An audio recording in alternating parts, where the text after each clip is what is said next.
Portmanteau is a word that means a word that is combined from two different syllables of a word or two different parts of a word to make a word.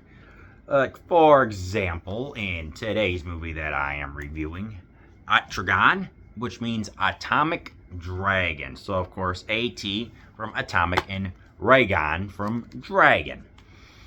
This one is a 1965 Toho production. Atragon, a gripping sci-fi action thriller by the Creative Forces. Directed by the great Ishiro Honda, musical score by the Triumvirate. You know who they are. The Earth shakes violently. The tremors are caused by the undersea Mu Empire, a belligerent dominion seeking to reclaim their rule above sea level. The Muons are aided and protected in their crusade by their god Manda, a gigantic sea serpent dragon. But all hope rests on Captain Jinjuji, played by Jun Tazaki, and his super submarine Atragon, to stop the Muons. Yet the captain has no interest in committing his submarine to battle against the Mu Empire. That is until the Muons kidnap his daughter. Now the Atragon Gotengo, equipped with a high-powered freeze ray and the capability of flight, must face the apocalyptic weapons of the Mu Empire to save humanity. Yes. If there was ever a movie that was truly style over substance, it is this one. And this DVD cover it looks like a PC game or an Xbox 360 game from the 2000s. Yes, I am getting vibes from the PS3 or Xbox. Heck, I mean, even right here, this truly looks like a PC game from the 2000s. The Phoenix, Arizona Theater. It was the library where I got this from worldcat.org.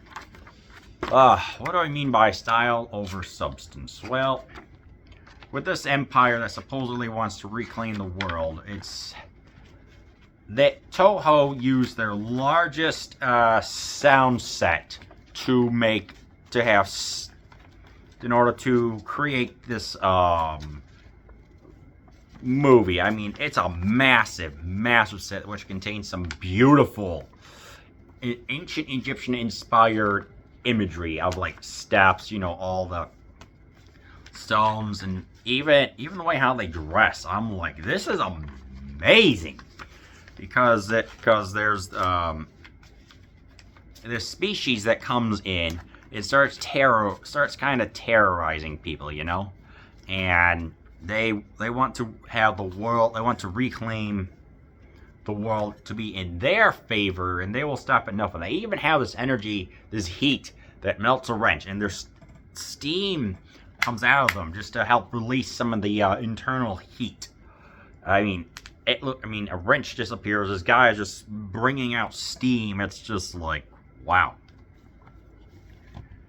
And it's some trivia. This is supposedly influenced by Voyage to the Bottom of the Sea from Jules Verne. However, what happened to be was Katai Gonken from the 1880s, but it's also Jules Verne and electricity were in vogue in Japan in the 1880s. Yes, electricity did exist that far back. It's actually a story called Genki Kai, the Electric Light Ship, not orchestra, that happened to make this movie. There's also another author, James Church Ward. He had books about Mu, the Lost Empire. That's how long has to do with Atlantis. His books were reprinted in America at the time when this movie got an American International Pictures release. The legendary Toshiro Mifune was considered to play the Captain Jinjuko, but he at this time, and he almost was considered, but he was actually going to film for Akira Kurosawa's Redbeard, an 18-month production, so this would have made it impossible. They wanted a Christmas release for this movie, so it was made in less than 4 months. That's impressive. There's also this giant snake, which I'll get into, Manda, this is during the year of the dragon. This is also the year of dragon. Go figure. For this large room, there's the 600 dancers were in the throne room by a I forgot the playmakers or something like that. So there's this elaborate dance. It's like part of this is the elaborate dancing. I mean, they're all dancing around. They've got the togas. They've got the ancient Egyptian wear. It's like pharaohs. It's like people who serve underneath the pharaohs. I mean, it's amazing the choreography going on.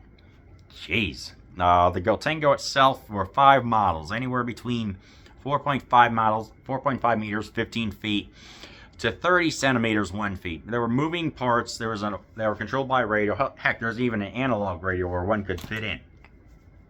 So what makes this film style over substance? Well, the fact that it was only made in less than 4 months means that they crammed a lot of stuff into this. Where we could have seen this captain who still believes in like how Japan should have won the war, where he's absent in his daughter's life for over 20 years. These two have a, I would say, disagreements over like having to, or disagreements about how she should have been raised. Like, hey, how did it feel not having a father during wartime? It was pretty hard. And he's like, well, I objected to how Japan was trying to the nationalism during the military. So it just I don't know. It just didn't sit well with me. It's like they could have expanded on these themes a lot more. They could have had some intense discussions, because we get some interesting characters. We get a guy who's got a beard but no mustache, who's a reporter, but he's got some ulterior motives when he seems walking across. And just like, who is this guy? We've got an admiral who has some certain. He's like, he wants to help save the world, and they go a far distance to where this submarine is being built in secret. I like this adventure. It's like the first 45 minutes, the adventure is going on well. Enough intrigue from the Muons to make this seem like it's actually going good. I mean, when they go from just traveling, because they have to travel 3 days after flying an airplane, on a boat into a completely secret island. I love that. I like seeing the set. I just love seeing the ship when it flies, and it's just done so beautifully. The drill, the way how it looks. I'm like, this ship was also used in Godzilla Final Wars as a piece of trivia. And I'm like, where did this come from? Oh, okay. And, it's just this amazing ship with this freeze ray. And, yeah. Manda sucks. He's presented to be a threat. He looks derpy and stupid. Okay, like I said, done within 4 months. I will give them a pass, but at the same time, it's just like, come on, man. It's done a little better. I don't know. And just, it's like finally when Mu itself, like, we're going to plant, is like, the dragon gets eliminated by freezing it to death. And it's just taken out just like that. A threat that's revealed to be big, but ultimately is not. I'm like, this sucks. Yeah. He sucks. He's one of the stupidest villains I've ever seen, a kaiju I've ever seen. Thumbs down, like I just said. When they start making plans on how to explode, I'm like, these moves are supposed to have powers, but they get taken out with freeze rays, and they have spears. Where's the advanced weaponry that they supposedly have? Where's that? I don't get that. That's stupid. I mean, I'm like, you could have at the very least kind of eliminated 1 or 2 of the soldiers, but no. None of them get taken out, and stupid. There's a generator, like a heat room that's 6 miles below the sea, that the ship manages to go down, and they manage to freeze everything. It explodes. Yeah. The Moo Princess was this 22-year-old actress who came in, did her own makeup, wore a red wig, was a good worker. I think she would have a career. Her name eludes me, but whatever. It's like we can see her pathos going on. It's like even though that the Empire's getting destroyed, she will still swim out to go and meet. This has to do with Japanese, there was a Titanic survivor. It was Japanese. They said, according to their custom, you should have gone down with the ship. Yeah, that's also getting echoed here in Japan in this movie. It's like you present good themes, you present a credible threat, then it all just gets taken care of and down. I'm like, no. So, this is definitely... So, Atragon is 100% a style over substance movie.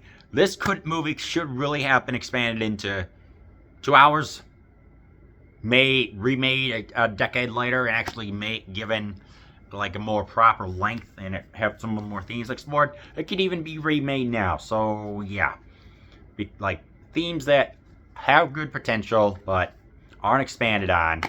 An empire that sucks. A monster that is wimpy and sucks. Kind of drag this film down because it's also a little bit slow. But stylistically, the beautiful throne room, the dancing, the choreography, even the way how they travel to the island in the ship makes up for this. So keep that in mind as you watch Atragon.